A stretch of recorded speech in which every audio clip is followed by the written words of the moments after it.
Informação quentinha de última hora para quem não viu, tá aqui na tela. Fernando Diniz é o novo treinador da seleção brasileira de forma interina, veio totalmente inesperado. Eu particularmente não estava esperando por esse anúncio. Logo agora já tinha acabado de postar inclusive um vídeo falando sobre a situação do Vasco 77, escândalo, matéria de jornal estrangeiro. Inclusive convido vocês aí a assistirem quem não viu ainda. Mas o assunto desse vídeo aqui é Fernando Diniz. Vou começar aqui dando as informações que a gente já tem até o momento, como vai ser essa dinâmica, que ele vai continuar sendo técnico do Fluminense simultaneamente, e no final do vídeo vou dar a minha opinião, então fique aí até o final para se você quiser saber a minha opinião. Primeiramente, então, ele continua como técnico do Fluminense e não há definição se o Fernando Diniz permanecerá na comissão técnica da seleção após a chegada de Carlo Ancelotti, segundo aqui informação do GE, ou seja, é uma possibilidade sim do Fernando Diniz continuar na comissão técnica do Ancelotti. Aí provavelmente ele teria que abandonar o Fluminense, a gente não sabe, o GE só publicou isso, então realmente é uma coisa a se pensar. A estreia dele vai ser na data FIFA dos dias 4 a 12 de setembro, o Brasil recebe a Bolívia e visita o Peru pelas eliminatórias da Copa América, da Copa do Mundo, os primeiros jogos dessa eliminatória, e depois ainda ele terá mais 4 partidas até o fim de 2023, que será Venezuela e Uruguai em outubro e Argentina e Colômbia em novembro, jogos difíceis aí. A gente sabe que pegar a Argentina, atual campeã do mundo, é um desafio bem difícil, e ainda vai ter a Colômbia, que querendo ou não é um adversário sempre que complica, e o Uruguai também, muito tradicional.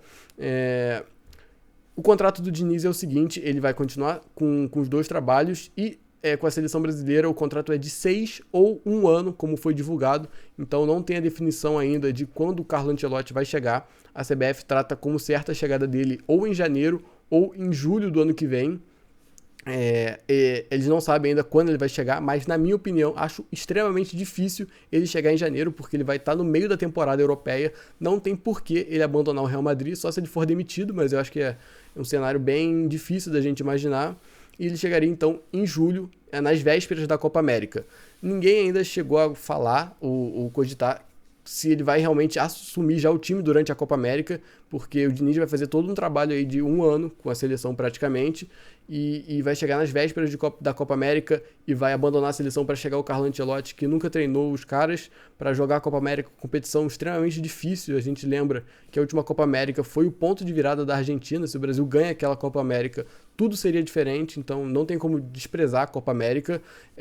Enfim, é uma interrogação aí que fica. A minha opinião é que o Fernando Diniz vai acabar comandando o time na Copa América, porque, por isso que eu falei, né, o Ancelotti vai chegar e não vai ter treinado, como é que vai chegar numa competição importante? Eu acho que é isso que eu acho, e também nem acho tão certo assim com a chegada do Ancelotti mesmo em julho, porque a CBF, todo mundo fala que a CBF trata como certa a chegada dele, mas assim, ninguém nunca deu uma informação tão certeira que me convenceu ainda que o Ancelotti comprou esse projeto de seleção brasileira. Ele já disse diversas vezes que o Real Madrid é o melhor clube do mundo, que é o clube que ele gosta, que é o clube onde todo mundo quer trabalhar, e que ele só sairia do Real Madrid se o Real Madrid quisesse. O contrato dele acaba realmente em julho do ano que vem, mas assim, se o Real Madrid quiser renovar com ele, eu vejo o Ancelotti sim recusando a seleção brasileira para continuar no Real Madrid, porque ele já disse que faria isso. Então eu prefiro me apegar nessa coisa que ele já falou do que as notícias que saem que a CBF acredita que ele vai ser técnico da seleção brasileira. Voltando para falar sobre essa dualidade, né, esse duplo trabalho aí do Fernando Diniz, a gente tem que lembrar que em 98 isso já aconteceu com Vanderlei Luxemburgo. Após a Copa do Mundo, o Zagallo saiu e o Luxemburgo assumiu. Ele que na ocasião também era técnico do Corinthians e acabou sendo campeão brasileiro, enquanto também era treinador da seleção brasileira. Então, acho que essa questão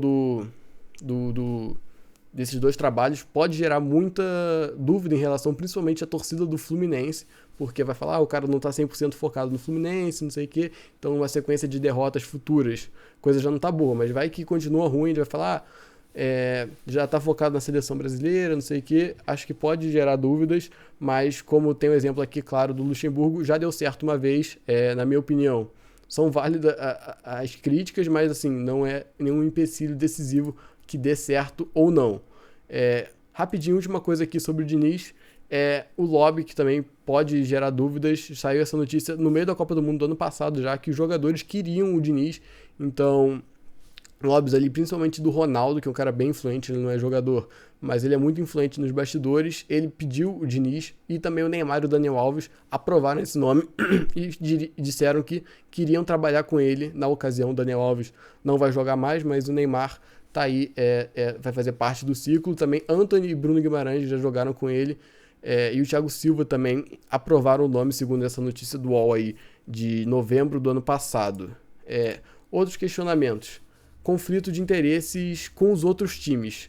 O Fluminense vai ter a data pausada nas datas FIFA, mas os clubes todos vão continuar treinando, só o Fluminense que não vai ter seu técnico, então pode ser um prejuízo aí para o Fluminense durante esse período. Em relação às convocações, né? As datas FIFA aqui no Brasil estão sendo respeitadas, mas assim, querendo ou não, os jogadores acabam perdendo jogos por causa de viagem. Então, por exemplo, o jogo é na quarta, aí a data FIFA começa na quarta mesmo, eles adiam o jogo para terça, só que assim, o jogador precisa se deslocar até o local do jogo da data FIFA, então acaba sempre perdendo um jogo ou outro, tanto no início quanto no final da data FIFA. Então acho que pode ser questionado no futuro se ele vai levar jogadores do Fluminense para prejudicar um trabalho, porque assim, a carga excessiva de jogos pode prejudicar, pode querer dar muita visibilidade para os jogadores do Fluminense. Enfim, é sempre um terreno muito sombrio. Então, acredito que seja ruim por causa disso. Acho que eu já falei tudo que eu tinha para falar aqui. Esses conflitos acho que podem ser um problema, mas assim, querendo ou não, acredito que o Diniz faça sim um trabalho bom, porque ele sempre dá resultados rápidos nos lugares que ele passa. E também o estilo de jogo dele, acho que os jogadores gostam, todos os jogadores que são treinados por ele gostam, então acho que eles podem comprar sim a ideia e dar certo.